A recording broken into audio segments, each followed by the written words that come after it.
for our honor on bully prevention. Remember last time we learned about part 1 of that honor. Now we're doing bully prevention 2, which is the second part. There are 6 types of bully behavior that young people might experience, and only 3 were discussed and strategized about in bully prevention 1. Maybe you're needing solutions for relational aggression, cyberbullying, or sexual bullying. If so, this is where you should start. Since this is bully prevention 2, you don't have to start with 1, but can rather start right here and learn how to be part of a positive culture that chooses to protect each other from these specific bullying situations. Remember, last time we learned about the rules of bully prevention. We said we will not bully others, we will try to help students who are bullied, we will try to include students who are left out, and if we know somebody being bullied, we will tell an adult at school or at church and an adult at home. What is the challenging part of this particular honor? The most challenging requirement of this honor is probably this.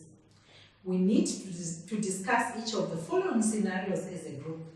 Read the situation, that's the first thing you do.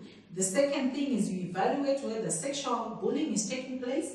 And then the third thing is that based on your observation, you need to discuss potentially appropriate responses. So I'm going to give you some scenarios. A, someone in school says you look great today. And then B, someone at a party says your clothes look nice on you, making comments on particular body parts. C, someone compliments the design of your tie and then takes the liberty to adjust it. D, a friend begins to pressure you to send sexually oriented pictures of yourself. E, someone begins to show up wherever you are to say hello on several occasions. F, someone tries to hold or hug you unexpectedly each time they see you.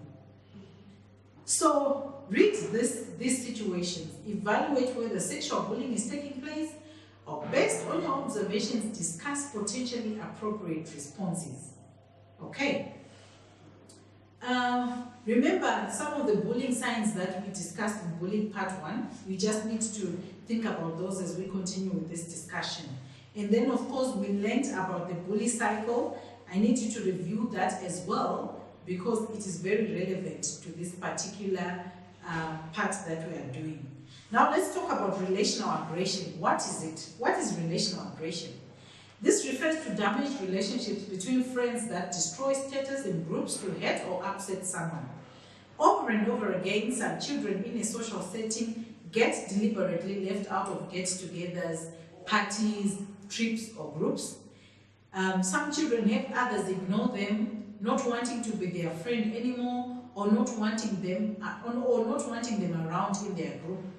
And then some children have nasty lies or rumors or stories told about them. All these are part of relational aggression. Then there's what is now very common because of the age we are living in, and this is cyberbullying. This is when someone tries to upset and harm a person using electronic means, mobile phones, text messages, instant messaging, blogs, websites like Facebook, YouTube, or emails, or have their private email, instant mail, or text messages forwarded to someone else, or have them posted where others can see them, or have rumors spread about them online, or get threatening or aggressive emails, instant messages or text messages, or have embarrassing pictures posted online without their permission. All these form part of cyberbullying. Okay, what are the types of cyberbullying? There is what is called prohibiting. This tactic uses the art of alienation, where information is made known about a special group to a particular person or the target, and then intentionally barring that person from the group as a form of exclusion. I'm sure you have heard about this type of cyberbullying. Then there's deception. This tactic involves befriending an individual for the purpose of acquiring information that can be used against them by forwarding it to others. So we need to be careful about what information we give to people about ourselves. Then there's denigration.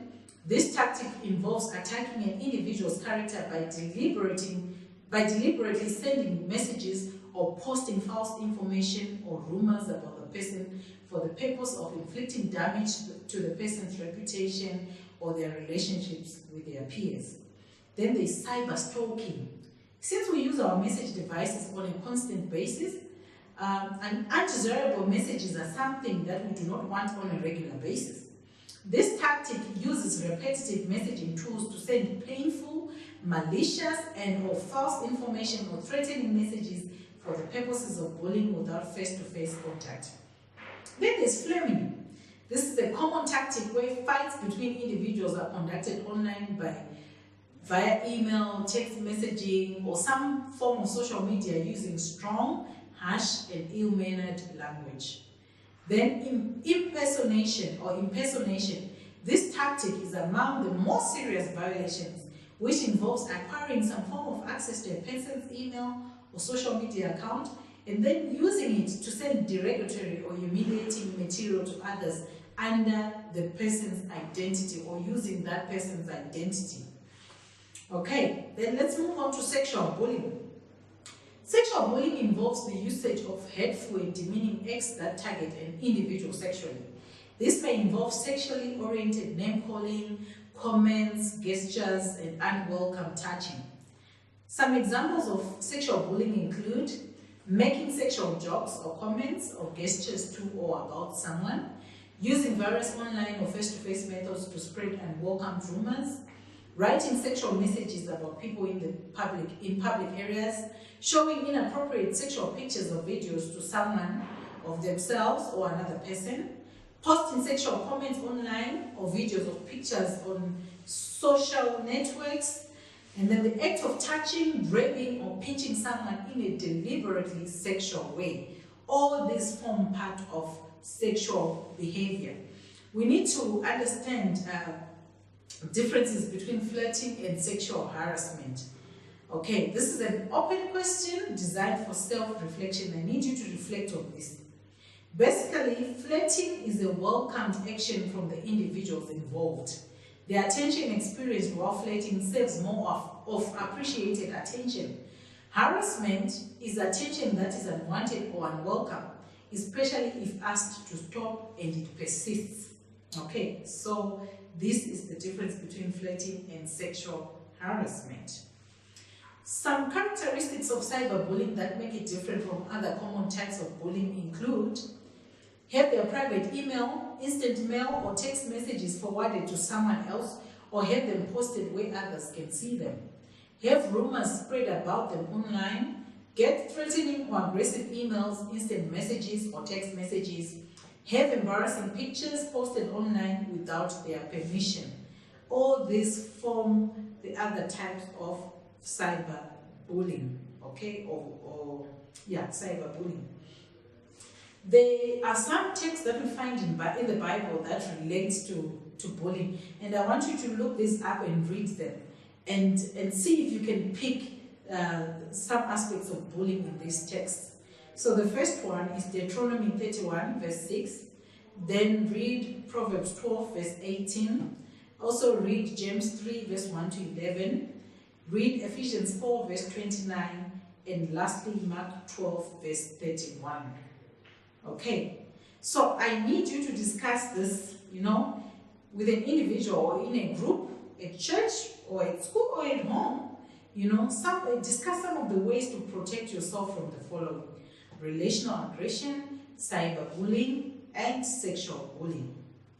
Then, for a moment of reflection, let's reflect on a moment when you or someone experienced being a target of relational aggression. As a first-hand witness or from a close acquaintance, briefly answer the following. Explain in as much detail what took place, so you can write this down in your notebooks. What actions were sought to address the issue? What lessons were learned from that experience? You can write all this in your notebooks. Demonstrate a profound understanding of the vulnerabilities, accountabilities, and pitfalls of spreading rumors by doing one of the following. Carefully observe the front pages of popular print. By popular print, we mean popular newspapers, or popular magazines and online media that can contain articles about popular people. Take note of the rumors that are stated about them for the sole purpose of selling magazines. Discuss why such information sells magazines. Discuss the challenges to a Christian's lifestyle of participating in this practice. Should we take part in discussing false information or reading about false information or spreading false information about people as Christians? Is this an acceptable practice? Lead a discussion on some of the consequences individuals may face after they are caught spreading false rumors about others. We have heard of some who have been sued, and some have been made to pay large amounts of money because they had spread false rumors about certain people. Conduct a group research project on the local and or state laws regarding defamation, libel and slander, and the possible penalties for each. Refer to recent cases and be prepared to share your findings with your group. Yeah, so there are several cases of defamation that have gone through our courts here in Zimbabwe. I would like you to research on those ones and discuss and share your findings with your group.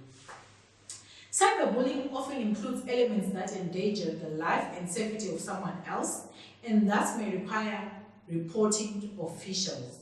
Determine what steps or actions are needed at each stage listed below to work to resolve cyberbullying situations.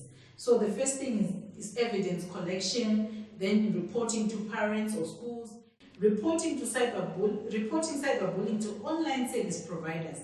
So we've had cases of some people who have been reported, say, to Facebook for bullying others online, to Twitter authorities, and some have been barred or banned from using those social media platforms because they were found to be in the wrong and bullying others. So these are some of the stages that you may need to take in order to address cyberbullying. So the last thing that I want us to do is to discuss from a Christian's perspective how bullying has been and continues to be used as a means to hinder spreading the gospel of Christ. Let's discuss this in our small groups, at church or at home. How has bullying been used, and continue being used as a means to hinder spreading the gospel of Christ? This is the very last part of our discussion, and I'm hoping that we all learned something new and that we're going to take a positive attitude towards the subject so that we're not caught up being bullies, and also we try as much as possible to help those that are being bullied. I wish you the best, and I hope and pray that you continue to be good boys and girls, boys that listen to the instructions from the Bible, instructions from your parents, instructions from your teachers, so that we may all grow up as responsible individuals and benefit our communities by behaving well and not being caught up in bullying circles. This is the end of our discussion. Thank you very much.